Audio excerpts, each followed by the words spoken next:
संस्कृत शिक्षा शास्त्र यूनिट 1। आज हम संस्कृत भाषा की उत्पत्ति के विषय में अध्ययन करेंगे। आज तो हमारा विषय है कि हम संस्कृत भाषा को जब पढ़ते हैं तो भाषा की उत्पत्ति कैसे हुई है और भाषा के अंदर सांस्कृतिक, साहित्यिक, सामाजिक और इसके विभिन्न पक्ष किस रूप में काम करते हैं और भाषा सीखने की प्रक्रिया क्या है।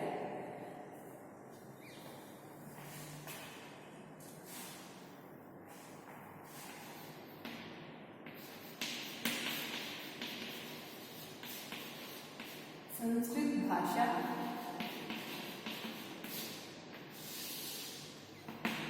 भावों की अभिव्यक्ति की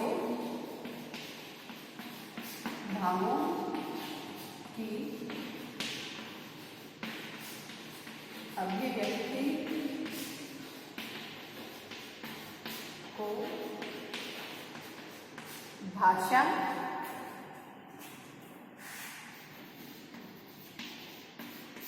कहते हैं। संस्कृत में उक्ति आती है भाषते इति भाषा। भाषते इति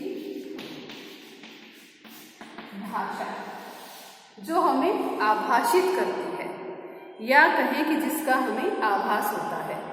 समझने के लिए जैसे कि बालक जो है वो बोलना नहीं जानता है पर वो अपने माँ के आने पर या किसी परिजन के आने पर उसको ये आभास होता है कि ये मेरा है या उसे लगता है कि कोई आ रहा है।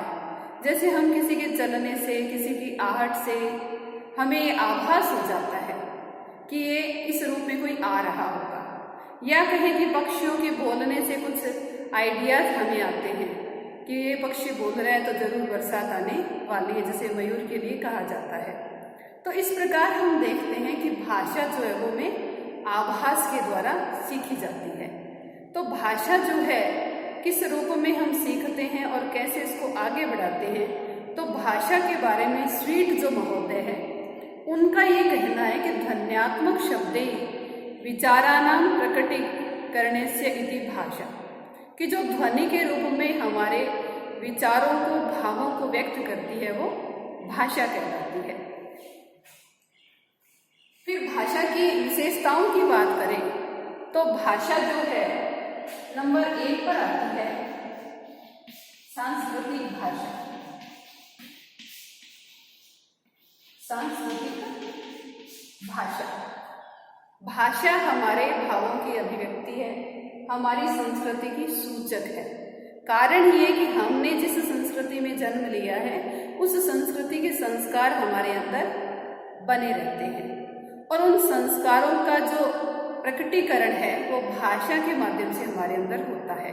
क्योंकि भाषा अनुकरण से भी सीखते हैं, हम सुन करके भी सीखते हैं, हम देख करके भी सीखते हैं। तो हमारी संस्कृति जो है उस संस्कृति का जो बेस है वो हमारी भाषा में बना रहता है। और बहुत सारे ऐसे सूचक होते हैं, जैसे ये स्वस्तिक है तो ये हमारी भाषा में शुभ का सूचक है। इसी प्रकार से इस प्रवेश द्वार पर हम देखते हैं शुभ, लाभ, ये लिखा रहता है। तो ये शुभ और लाभ लिखना जो है वो हमारी संस्कृति का सूचक है।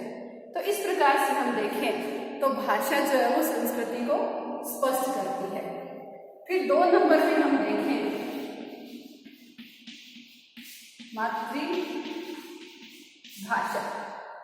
भाषा जो है वो माँ से सीखी जाती है। जैसे अभी कहा कि संस्कृति का सूचक है, वैसे मातृभाषा अर्थात जो हमने माँ से सीखी। बालक माँ से भाषा के रूप में तो बहुत समय बाद, कहें कि 2 या 3 वर्ष की अवस्था में संवाद शुरू होता है, पर एक माँ उस बच्चे की सारी जो उसकी सांकेतिक शब्द है उसके माध्यम से उसको समझती है।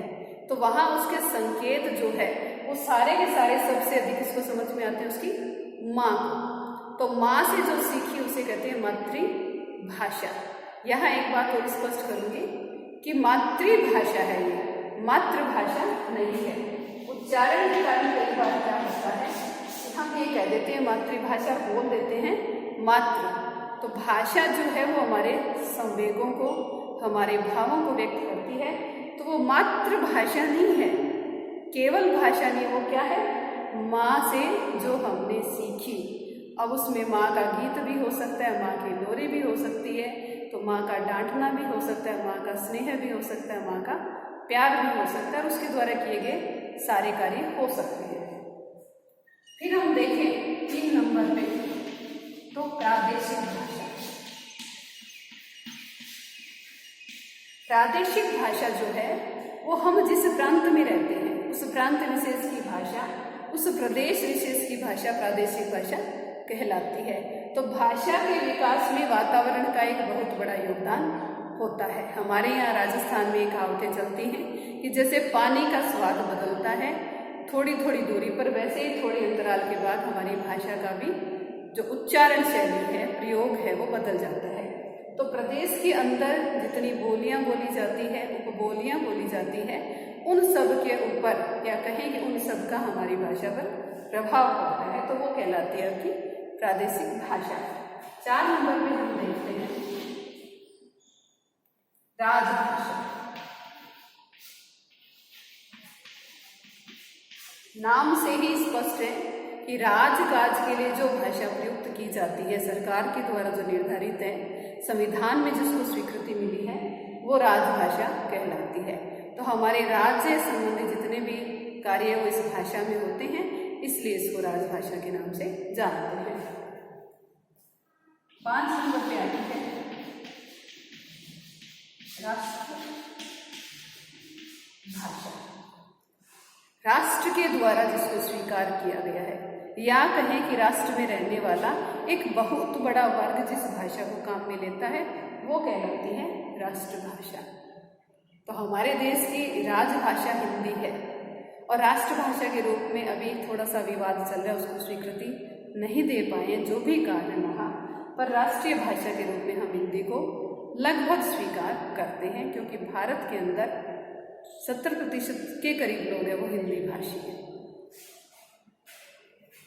फिर अब हमें ये देखना है कि भाषा जो है उसके विकास की प्रक्रिया क्या है।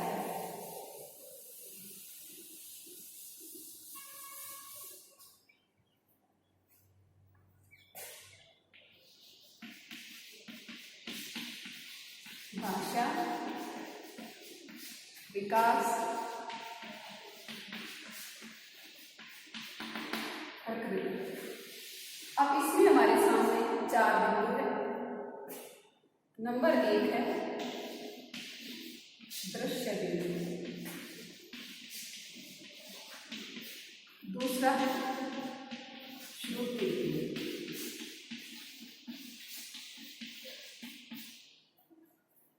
दृश्य बिंब जो है जिसमें देख करके जो हमारे मस्तिष्क में आकृति बनती है।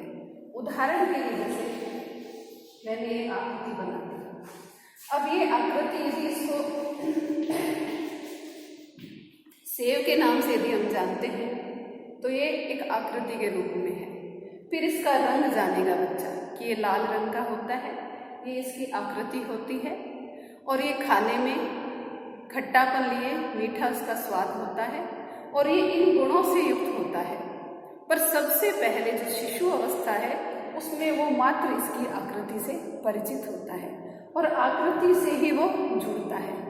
सीखने के लिए मान लीजिए बच्चे के सामने खिलौने रखे हैं जिनकी आकृति फलों जैसी है, तो फलों की आकृति के खिलौने होने पर बच्चा उस फल को उठाएगा जिसको उसने खा रखा है, और उसको लेकर के मुंह की तरफ करेगा।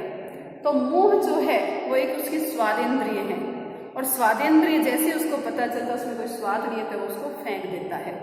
पर यहाँ दृश्य के साथ वो जुड़ रहा है, तो दृश्य बिंब जहाँ बना वहाँ हमने आकृति का सहारा लेकर के भाषा की पहचान की।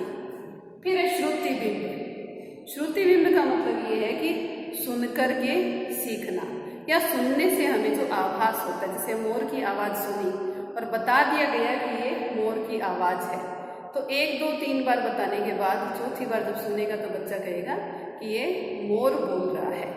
तो वहाँ उसने सुन कर के उसके मस्तिष्क में उसका एक आकार बन गया।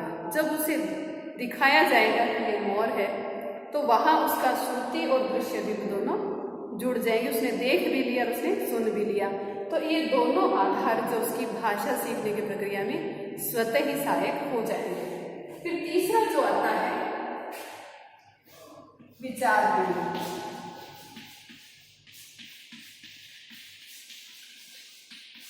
जब इनको सुना और देखा, फिर उसका क्या विचार बिंब आरंभ होता है कि ये सेव है और इसमें ये गुण है, ये इसकी मोर की आवाज़ है और मोर की आवाज़ ऐसी होती है। तो इन दोनों को मिलाकर के वो उस पर चिंतन आरंभ करता है, और जैसे उस तरह का कोई आकृति का फल दिखता है तो वो ये सोचता है शायद ये वही होगा, और जब ये सुन करके उसको ध्वनि सुनती है तो वहाँ भी वो विचार करता है कि शायद मोर ही होगा या जिसके बारे में वो सोच रहा है। इसके बाद चौथा जो है वो है भाव बिंब। भाव बिंब जो है वो एक थोड़ी सी आयु के बाद हम देखें। शिशु अवस्था में ये दोनों क्रियाएं ज़्यादा कार्य करती है, बाल्यावस्था में विचार आरंभ हो जाते हैं। भाव हालांकि शुरू से है, पर शिशु अवस्था में उनका प्रकटीकरण बहुत ज़्यादा नहीं होता है। तो विचार बिंब के आधार पर भाव बिंब, जैसे कि मान लो कोई सुख का क्षण है तो वहाँ वो प्रफुल्लता के साथ अपनी बात को रखेगा, और यदि कोई दुख का क्षण है तो वहाँ बच्चा संवेदना भी व्यक्त करता है। तो इस प्रकार से हम देखते हैं कि भाषा जो है वो हमारे भावों की अभिव्यक्ति है, और हमारी संस्कृति, हमारा देश, हमारी प्रांत, हमारा जो प्रांतीय स्थिति है, इन सब के आधार पर भाषा का निर्माण होता है, और भाषा को मुख्य रूप से हमारा वातावरण है वो प्रभावित करता है। या कहें कि जिन जिन के हम संपर्क में आते हैं तो भाषा एक जीवंतता के साथ होती है, उसमें नए शब्द आ जाते हैं, और पुराने जो शब्द जिनका हम प्रयोग कम कर पा रहे हैं वो धीरे धीरे भाषा से स्वतः ही नष्ट, अपने आप धीरे धीरे कम होने शुरू हो जाते हैं। तो इस प्रकार हम देखते हैं कि भाषा जो है, अब उसकी विशेषताओं की बात करते हैं तो भाषा की विशेषताएं क्या है। विशेषताओं में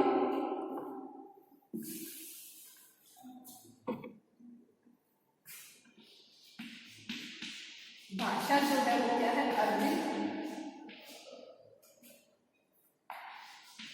अर्जित संपत्ति है,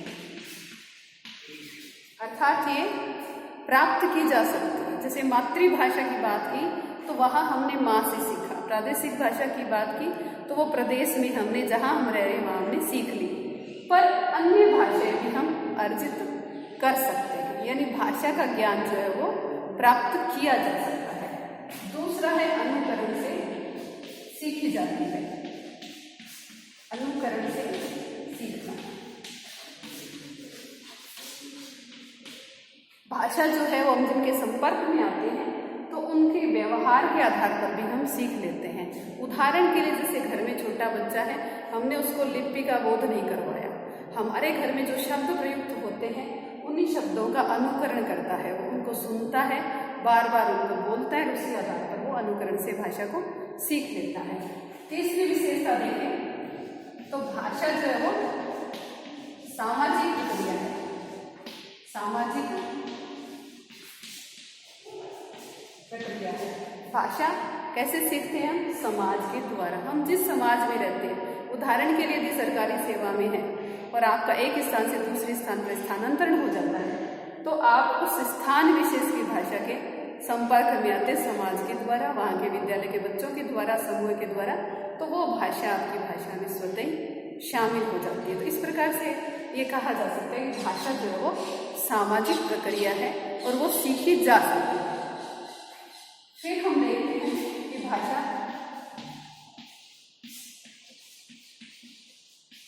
सतत प्रक्रिया है, निरंतरता के साथ भाषा जीवित रहती है। तो भाषा के अंदर हम देखते हैं कि ये नहीं कि एक मान लो जो भी बोलियां खत्म हुई है तो उसके क्या है, उसके प्रयोग करने वाले धीरे धीरे कम हो गए। तो यहाँ हम देखते हैं कि भाषा जैसे समाज से हम सीखते हैं तो वैसे इसमें एक निरंतरता बनी रहती है, क्योंकि मनुष्य एक ऐसा प्राणी जिसके पास बोलने की क्षमता है, अन्य प्राणियों के पास अपने भावों को व्यक्त करने की क्षमता नहीं है। तो मानव के पास जो एक ईश्वर के द्वारा बहुत ही सुंदर एक उसको अनुपम उपहार दिया गया भाषा, तो वो सतत निरंतरता के साथ जिंदा रहती है, वो खत्म नहीं होती है। तो ये भी उसकी एक विशेषता है। फिर है सरलता। किसी भी भाषा को सीखना समाज के माध्यम से, अनुकरण से बड़ा सरल है। हम जिनके संपर्क में आके वो भाषा हम सीख लेते हैं सरल रूप में, और जब कहा जाता है कि ये भाषा का कोर्स हम कर रहे हैं तो वहाँ हमें कुछ समस्याएं आती है। तो भाषा एक व्यवहारिक विषय है, सैद्धांतिक विषय नहीं है। बोलचाल की भाषा जो वो हम सरलता से समाज के अंदर और सरल रूप में बड़े ही सीख सकते हैं। इस प्रकार हम देखें तो भाषा जो है वो एक अर्जित भी है, अनुकरण से भी है, सामाजिक भी है, और वो हर एक अवस्था में सीखी जा सकती है। स्वामी विवेकानंद के जीवन का एग्जाम्पल भी आता है। जब वो विदेश से भारत आ रहे थे तो उनके साथ जलयान के अंदर एक व्यक्ति बुजुर्ग बैठे थे, तो उनसे उन्होंने प्रश्न कर लिया, आप क्या पढ़ रहे हैं? तो उन्होंने कहा कि मैं कुछ सीख रहा हूँ। तो उन्होंने पूछा, तो उस व्यक्ति ने जवाब दिया कि मैं इस देश का नागरिक हूँ, मुझे यहाँ की इस राष्ट्र की भाषा नहीं आती है, हिंदी। तो वो व्यक्ति ने कहा कि मैं इस लिपि का अध्ययन कर रहा हूँ, सीख रहा हूँ। उस समय उस व्यक्ति की आयु 75 वर्ष से ऊपर थी। तो इसलिए भाषा जो है वो सीखना तो एक जीवन पर्यंत चलने वाली प्रक्रिया है, और भाषा को हम सीख सकते हैं निश्चित रूप से। इसी के साथ धन्यवाद।